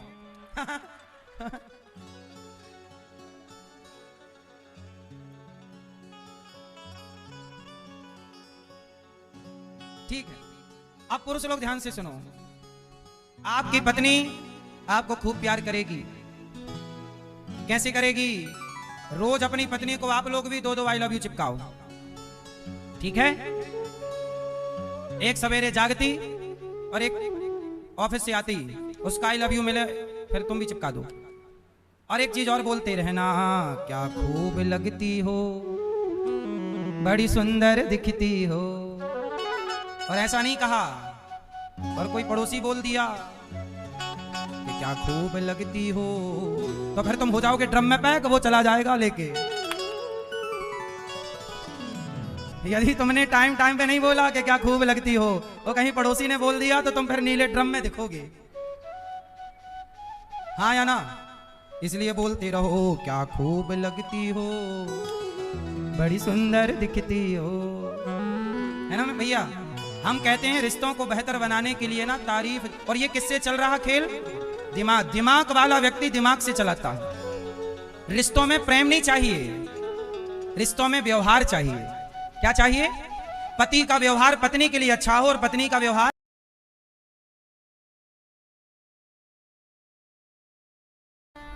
बैठो मेरी माँ, हाँ सुनो, भगवान कृष्ण का विवाह हुआ रुक्मणी जी से, और भगवान के प्रथम पुत्र हुए प्रद्युम्न।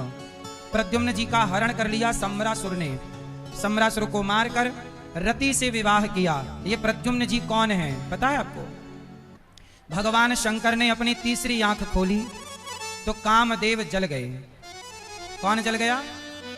तब कामदेव जब जले तो कामदेव की पत्नी माता रति ने शिवजी से कहा, भोलेनाथ आपने तो मेरा पति जला दिया, अब मुझे मेरा पति कैसे मिलेगा? तब भगवान शंकर बोले कि रति चिंता ना करो, आपके पति द्वापर में कृष्ण के पुत्र बनकर प्रकट होंगे, तब तुम्हारे पति तुम्हें प्राप्त होंगे। तो भगवान कृष्ण के जो प्रथम पुत्र प्रद्युम्न जी हैं वह कामदेव है, तो काम के पिता हैं भगवान। काम के पिता रति से विवाह हुआ।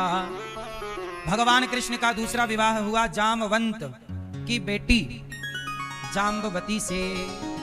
जामवंत जी किस युग में थे? जामवंत के बचन सुहाए, सुनी हनुमंत हृदय अति भाए। तब लगी मोहि पर क्यों तुम भाई, सही दुख कंद मूल फल खाई। त्रेता के जामवंत जी, त्रेता में राम जी की सेना में कौन थे?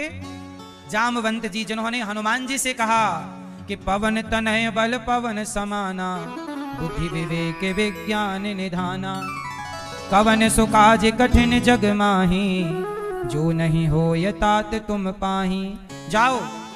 हनुमान जी, जामवंत जी के कहने से हनुमान जी में बल, हनुमान जी को बचपन में शाप मिल गया था ना, हनुमान जी अपनी सारी शक्ति भूल गए थे बचपन में, श्राप इनको शाप दे दिया संतों ने, क्या भूल जाओगे। पर अंजनी माँ ने कहा महाराज मेरे बेटे पर ऐसा अत्याचार ना करो, सब भूल जाएगा, कल को इसे मार के चला जाए तो। तब कहा कि जब कोई इसे याद दिलाएगा तो इसकी सारी शक्ति याद आ जाएगी। तो हनुमान जी को याद कौन दिला रहे हैं? सबने कहा कि मैं लंका जा तो सकता हूं पर वापस नहीं आ सकता। हनुमान जी को जामवंत जी ने कहा कि आप जा भी सकते हैं, आ भी सकते हैं। अच्छा, जामवंत हैं बूढ़े और हनुमान जी हैं जवान, तो जवानों को किसकी बात सुननी चाहिए? बुजुर्गों की, बड़ों की, क्योंकि बड़ों का अनुभव ज्यादा है। यदि आप मेरे हिसाब से चलोगे तो मैं आपको कामयाबी के शिखर तक पहुंचा ही दूंगा, क्योंकि कामयाबी तक पहुंचने का मंत्र मुझे पता है। जो मुझे पता है वो आपको जानने में 20 साल लग जाएंगे, और मैं चाहूं तो वो आपको 5 मिनट में समझा दूं, लेकिन आपको मेरे उस रास्ते पर चलना होगा। भाई 20 साल 30 साल मैंने काम किया, तब ना मैंने अपने काम का ये अनुभव पाया जीवन जीने का, वो मैं ज्ञान आपको जरा सी देर में दे सकता हूं। और यही ज्ञान आपको हासिल करने के लिए ना जाने कितने उतार चढ़ाव से गुजरना पड़ेगा। इसलिए बड़ों के पास अनुभव ज्यादा है, इसलिए बड़ों का अनुभव लेना चाहिए। बड़ों का, आजकल के बच्चे बड़ों की बात नहीं मानते, इसलिए असफल हैं। जो बेटा अपने पिता के रास्ते पे चल रहा है वो बेटा सफल है, कि पिता ने बिजनेस किया, बेटा भी उसी बिजनेस को और आगे बढ़ा रहा है। पिता ने इतना सा कमाया, बेटा इतना कमा, मतलब उसी रास्ते को बढ़ा। भाई पिता ने अपने बुद्धि से किया, अब तुम एजुकेटेड हो, पढ़े लिखे हो, उसी बिजनेस व्यापार को अपने लेवल, अपने स्तर तक ले जाओ, पर पिता के रास्ते पर चलो तो आप और बेहतर कर पाओगे। लेकिन आजकल के बच्चे नहीं, पिता का बिजनेस व्यापार है पर बेटा बोला मैं नौकरी करूंगा, तो वो रास्ता अलग अलग हो गए, है ना। ठीक है, नौकरी चाकरी करिए पर पिता का काम भी संभालिए। तो कहने का अर्थ ये है कि बड़ों के पास अनुभव है, यदि उस ज्ञान से चलोगे तो आप जरूर सफल होंगे। हनुमान जी को जामवंत जी ने कहा, तो जामवंत की एक बेटी थी, नाम था जाम्बवती। तो जामवंत जी ने राम से कहा, राम मेरी बेटी से ब्याह कर लो। राम बोले मैं कर तो लेता, पर मैंने एक पत्नी के साथ रहने की प्रतिज्ञा कर ली है। राम जी ने सीता जी को एक बार वचन दिया, सीता, अच्छा सीता जी ने कहा, राम प्रभु आप और कितने विवाह करोगे? क्योंकि राजाओं की परंपरा में 2-4 विवाह करने की परंपरा थी, क्योंकि दशरथ जी ने भी 3 विवाह तो आप जानते ही हो। तो उस जमाने में राजाओं के खूब विवाह होते थे। तो कहा सीता माँ ने कि आप कितने विवाह करेंगे? तब कहा भगवान ने कि सीता मैं तुम्हें वचन देता हूं कि राम की एक ही अर्धांगिनी रहेगी, और वो सीता है। तुम्हारे सिवा संसार की हर स्त्री या तो वो मेरी माँ है या तो मेरी बहन है, केवल तुम ही मेरी पत्नी हो सिर्फ। तो राम एक पत्नी व्रता है। राम कैसे हैं? एक पत्नी व्रता। तो अब जामवंत जी बोले कि मेरी बेटी से ब्याह कर लो। राम जी बोले नहीं हो सकता। तो जामवंत जी बोले फिर मैं अपनी बेटी का ब्याह ही नहीं करूंगा। राम जी बोले अच्छा ऐसा है, मैं अगले जन्म में करूंगा आपकी बेटी से ब्याह, जब मैं कृष्ण बनकर आऊंगा द्वापर में। जामवंत जी बोले तब तक तो हमारी बेटी बुढ़ी हो जाएगी, मरवर जाएगी। बोले नहीं, आपकी बेटी पर और आप पर जामवंत जी काल का कोई प्रभाव नहीं पड़ेगा। इसलिए जामवंत जी त्रेता वाले द्वापर में भी जैसे के तैसे रहे, और जामवंत जी की द्वापर में। अच्छा, जामवंत जी ने राम जी से एक बात और कही कि लंका में कोई मेरी बराबरी का मिला नहीं, मेरी लड़ाई हुई नहीं अच्छी, तो मेरी खुजली नहीं मिट पाई रही है। तो ऐसा है प्रभु आप जरा मेरे से 2-2 हाथ कर लो। राम जी बोले आपसे लड़ेंगे मर्यादा बिगड़ जाएगी, आपसे लड़ नहीं सकते। तो प्रभु कैसे होगा? बोले द्वापर में आएंगे तब आपसे लड़ाई भी करेंगे। तो द्वापर में जब कृष्ण को सत्राजित नाम के व्यक्ति ने भगवान को आरोप लगाया कि आपने हमारी मणि चुरा ली, तब सत्राजित के भैया प्रसेन मणि पहन के जंगल गए थे, सूर्य भगवान की मणि इनके पास थी। तो भगवान पर झूठा कलंक लगा दिया कि आपने हमारे भाई को मारकर मणि चुरा ली। भगवान को कलंक लग गया झूठा। कई बार हम सबके माथे पर ना झूठा कलंक लग जाता है। क्यों लगता है? जो गणेश चतुर्थी की चंद्रमा को देख लेता है उस पर झूठा कलंक लगता है। आरोप लगता है। इसलिए जिस दिन गणेश जी रखे जाते हैं उस दिन के चंद्रमा को नहीं देखना चाहिए। उस दिन के चंद्रमा शापित हैं। किस दिन के चंद्रमा शापित हैं? हाँ, जो आपन चाहे कल्याणा, सुजस सुमति शुभ गति सुख नाना, सो पर नार लिलार गुसाई, तजऊ चौथ के चंद्र की नाई। जो अपना कल्याण चाहती है या चाहता है, ये रामचरितमानस में लिखा है, तो पराई स्त्री पराई पुरुष को ऐसे ही त्याग दो जैसे गणेश चतुर्थी के चंद्रमा को त्यागा जाता है। किसके चंद्रमा को? किसको? गणेश चतुर्थी के चंद्रमा को शाप है। किसने दिया? गणेश जी ने दिया। क्यों दिया? गणेश जी एक बार जा रहे थे तो गणेश जी लुढ़क गए, तो चंद्रमा हंस पड़ा। भाई नहीं, चलते चलते कोई गिर जाता है, कभी कभी पांव वहां फिसला, गिर जाता तो पीछे वाला बड़ा रे गिर गया तो बड़ा हंसे चंद्रमा, गणेश जी लुढ़क गए। अरे देखो गणेश जी गिर गए गिर गए गिर गए।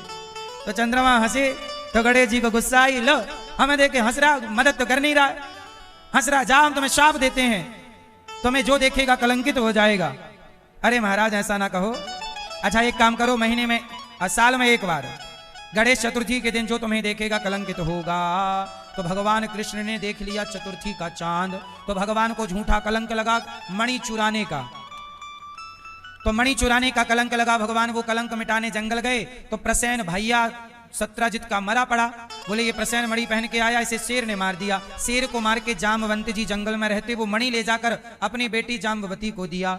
अब वो जाम्बवती खेल रही मणि से, और भगवान जब आए तो जाम्बवंत जी भगवान को पहचाने नहीं कि ये भगवान राम है। और भगवान से 27 दिन तक ढिसुम ढिसुम ढिसुम ढिसुम चलता रहा। तो भगवान ने खूब मार लगाई जाम्बवंत जी को। जाम्बवंत जी समझ गए कि इतना बलवान कोई संसार में हो नहीं सकता जो मुझे पराजित कर दे। प्रभु आप ही हैं। भगवान बोले पहली पहचान जाते तो इतनी पिटाई ना होती, है ना। कैसे ससुर जी हो, पहले पिटे बाद में ससुर बने। तो बोला कोई बात नहीं, अब हमारी बेटी से ब्याह कर लो आप। तो जाम्बवंत जी ने अपनी पुत्री का विवाह भगवान कृष्ण से किया। पर जाम्बवंत की बेटी ना जाम्बवती जाम्बवंत जी की तरह थी, पूरे शरीर में बाल ही बाल। रीछ की बेटी रीछ। तो भगवान कृष्ण बोले कि चलो जैसा हम कहें तुम वैसा करना। तो जाम्बवती को ले जाके भगवान ने कमरे में बंद कर दिया द्वारिका में। तो रुक्मणी जी बोली कौन है? भगवान कृष्ण बोले कि हमारी दूसरी पत्नी आई है। रुक्मणी जी बोली दर्शन तो कराओ, हम भी तो देखें और स्वागत करें वाको। तो भगवान बोले कि आप मत देखो, क्योंकि वो बहुत सुंदर है, कहीं आपके अंदर जलन ना हो जाए कि मेरे से ज्यादा, इसलिए वो आपसे मिलना नहीं चाहती, क्योंकि बहुत सुंदर है। जबकि वो पूरे में बाल ही बाल, रीछ की बेटी जाम्बवती। तो रुक्मणी जी बोली अच्छा ज्यादा सुंदर है तो मुंह नहीं दिखाएगी, घमंड है, जाओ मैं तुम्हें शाप देती हूं कि तुम भी उतनी ही सुंदर हो जाओ जितनी मैं हूं बस।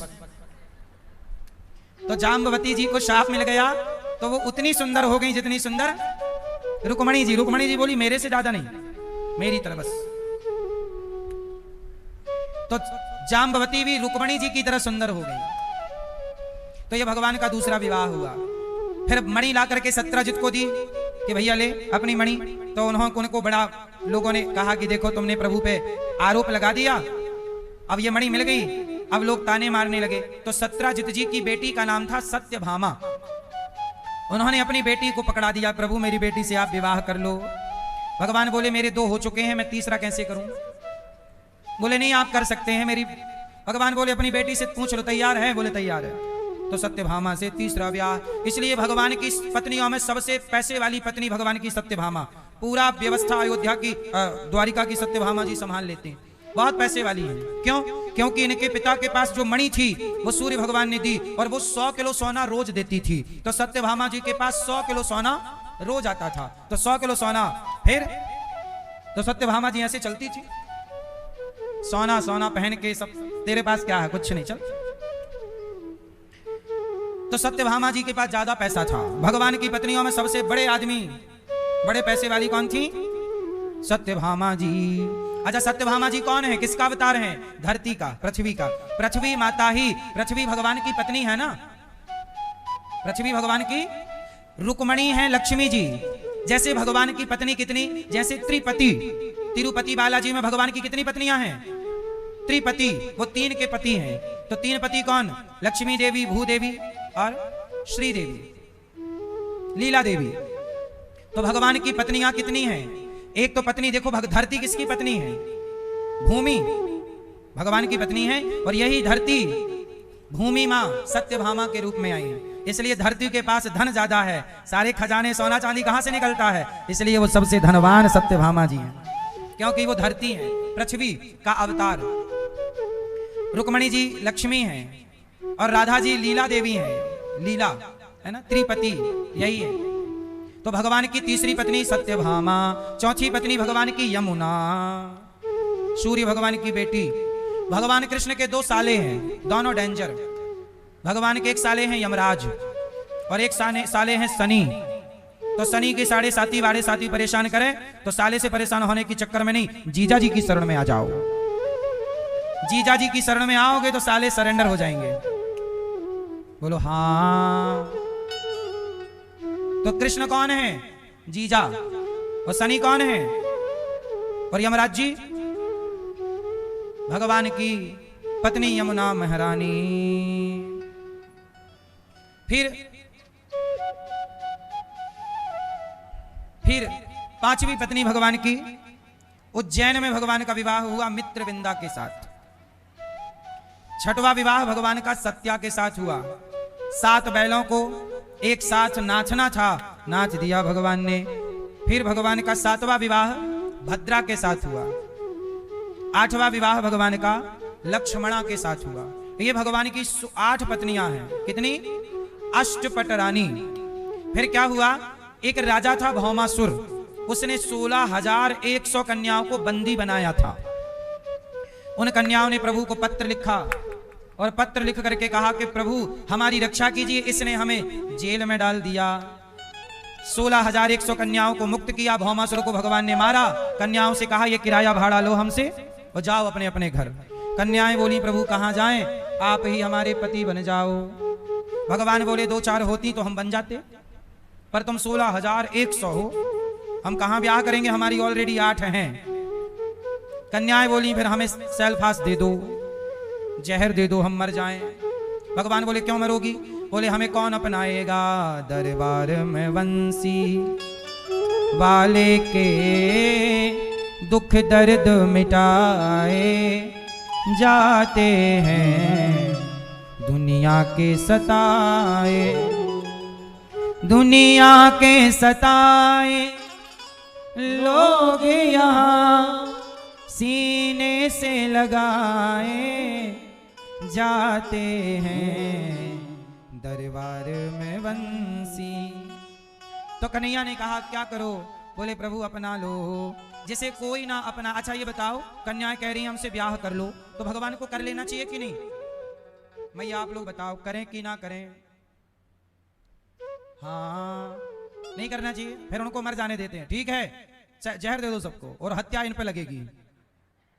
ये मैया मना कर रही है मत करो ब्याह, फिर वो मर जाएंगी तो हत्यारा कौन?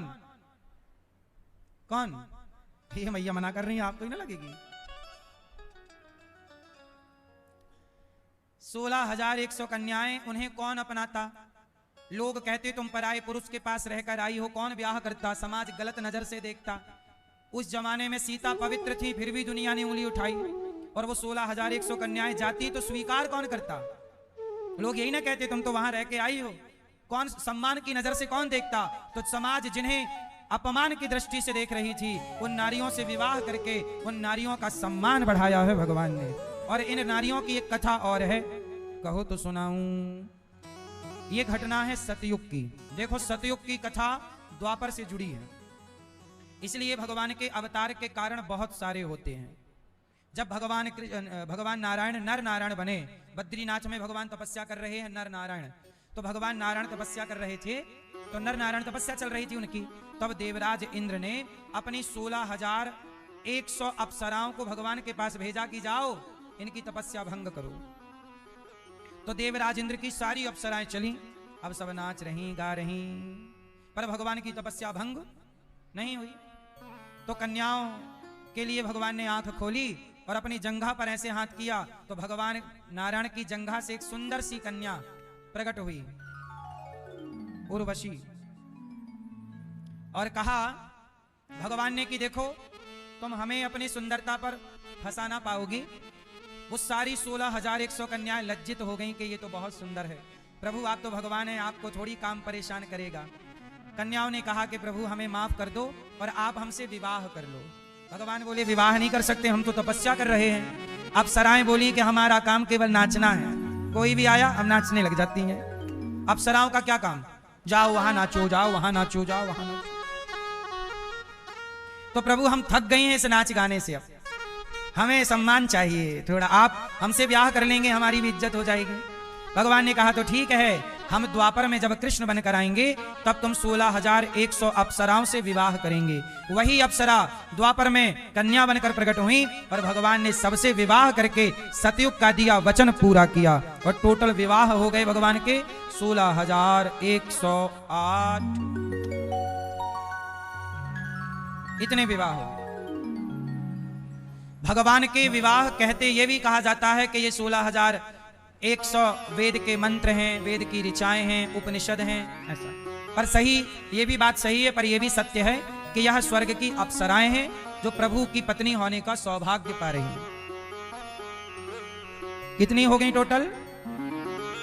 आपको भी भगवान की पत्नी बनना है? अपने वाले से तंग हो गई क्या मेरी मां? महाराज ये बड़ा परेशान करता है, ये आदमी परेशान करता है।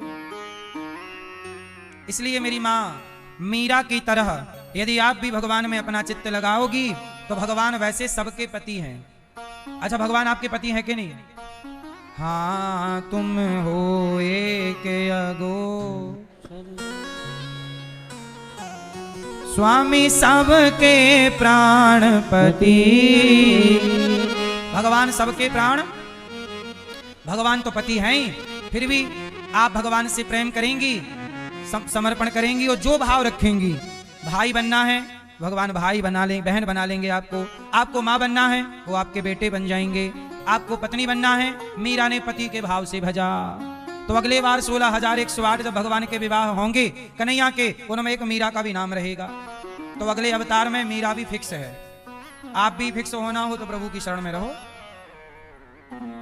हम लोग भगवान से कहेंगे प्रभु आप अगली बार जब अपना ग्वाल वालों की मित्रों की मंडली बनाना तो अपने मित्रों में दास को भी रख लेना, कहीं दास को भी अपना बना के हम भी आपके पीछे पीछे डोलते रहेंगे, आपके चरणों के दास बन करके।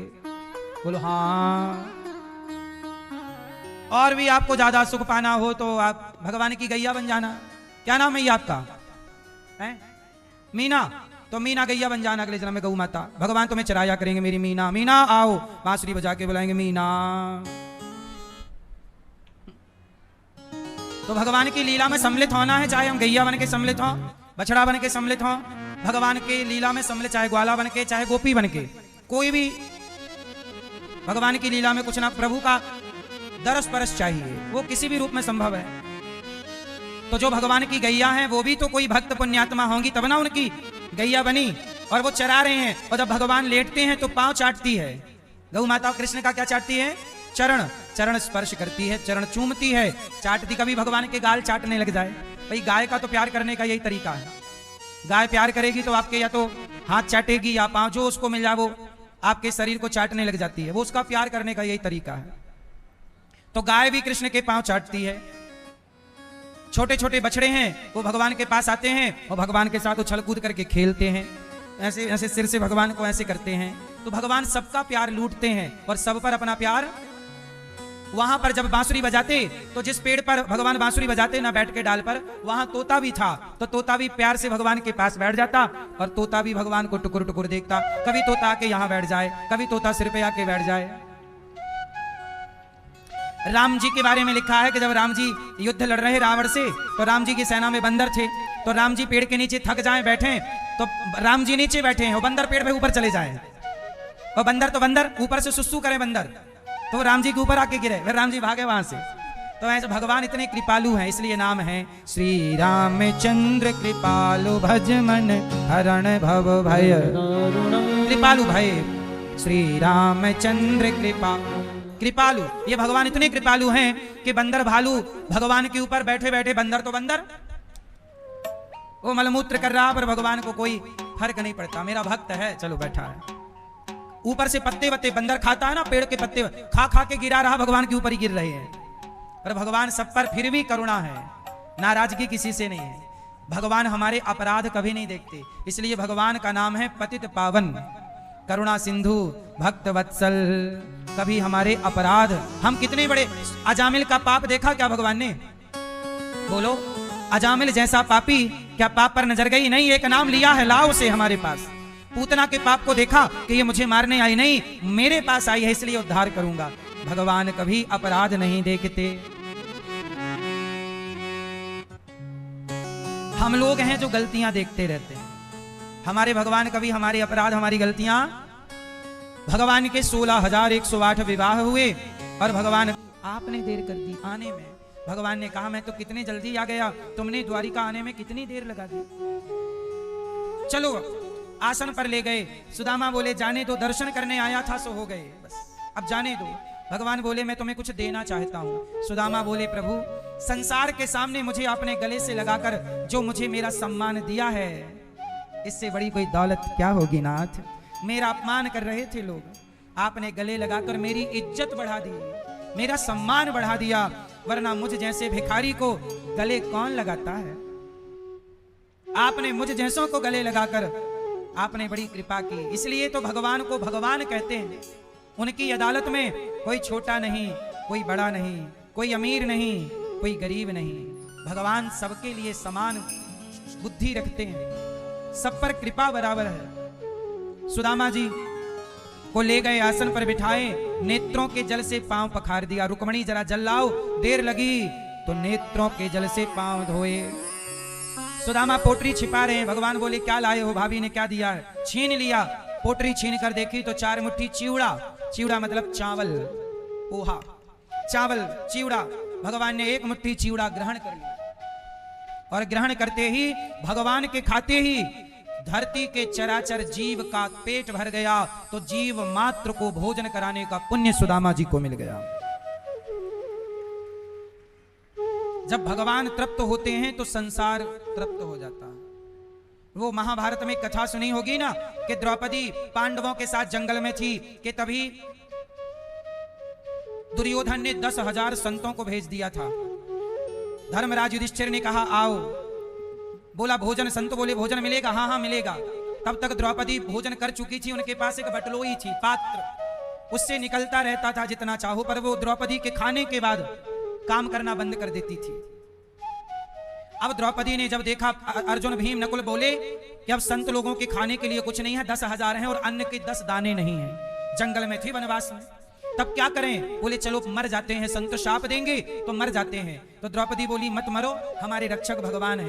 भगवान से पुकारा, हे नाथ, जैसे आपने मेरा चीर बढ़ाकर मेरी लाज बचाई, आज मेरे पतियों की रक्षा करो, वरना संतों के शाप से मर जाएंगे। तब कृष्ण प्रकट हो गए अकस्मात। कहा क्या हुआ? बोले बाहर 10,000 लोग खड़े हैं, वो भोजन की मांग कर रहे हैं और हमारे द्वार पे अन्न का एक दाना, नाथ रक्षा करो।